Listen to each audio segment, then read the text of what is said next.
Hey everybody, Shane here, Shoebox Legends. Thanks for joining me today for a quick video response episode. This one is going out to my good buddy in the hobby, Brian, over at Hodges 1455. And Brian wants to hear about a pitcher who had good offensive upside or was a very skilled batter on the other side of the ball. And he doesn't want you to go with the obvious choices, which I appreciate, like Babe Ruth or Shohei Ohtani.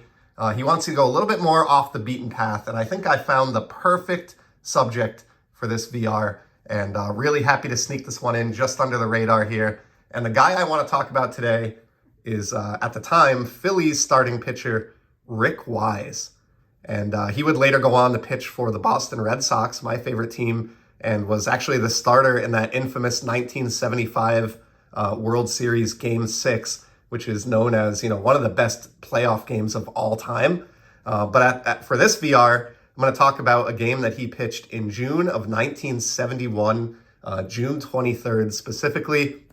And he faced the powerhouse Cincinnati Reds. Now, they may not have been the powerhouse team at the time that they would become later, like in the middle part of the decade, where they won championships. But they had all those same names on the roster. Just an incredible team that Rick Wise faced on that June day in 1971. Names like Dave Concepcion, Hal McRae, Lee May, George Foster, who would go on to become a home run champ, Johnny Bench, maybe the greatest catcher of all time, Hall of Famer Tony Perez, and the leadoff guy was Pete Rose, the all-time hit king. So this is about as stacked a roster as you could face as a starting pitcher.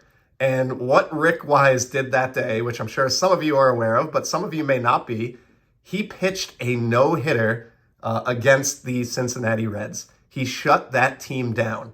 And, that included all the names that I just rang off: home run championships, the all-time hit king, batting championships, best catcher in the history of baseball. I mean, just a stacked team. And to think that you could no-hit them is pretty incredible. And now you're probably asking at this point, like, why are we talking about a no-hitter when this VR is supposed to talk about a pitcher who had good offensive skill?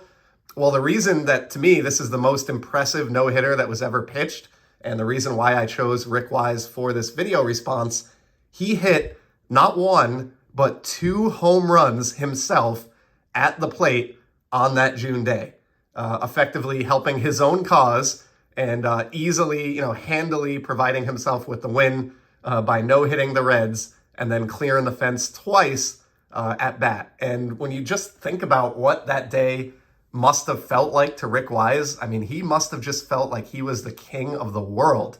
I think to myself, like, lying in bed that night after he pitched that game and hit those 2 home runs, he must have just had a grin on his face like you would not believe. And to me, it's arguably, certainly let me know in the comments. I'm always trying to learn more, and there could be something I'm missing here. But in my mind, that's the greatest individual day or performance that a pitcher's ever had that I'm aware of in the history of baseball. It's the ultimate display of skill on both sides of the ball, shutting down a team with, the all-time hit king on it. And, another random fact, not only was Pete Rose on the roster, he was batting leadoff, but this was not a perfect game. This was just a no-hitter. And the reason for that is there was a walk of Dave Concepcion that occurred during the game. And what that means is Pete Rose actually got a 4th at-bat. He was the last batter of the game. And so Pete Rose was taken down 4 separate times by Rick Wise in that same contest, the all-time hit king. So just an amazing day. For a pitcher to hit 2 home runs in a game, period, it is somewhat unheard of. I should have looked up how many times that's happened in baseball history, but it can't be frequently. And just an incredible day. And I thought the perfect choice for my video response for Brian. And I have one other Rick Wise card that I want to show off here, because I did a year or 2 ago form like a small little collection of the man, just because I'm so impressed by that feat and his appearance in the 75 World Series. And I picked up this card here maybe a year or 2 back.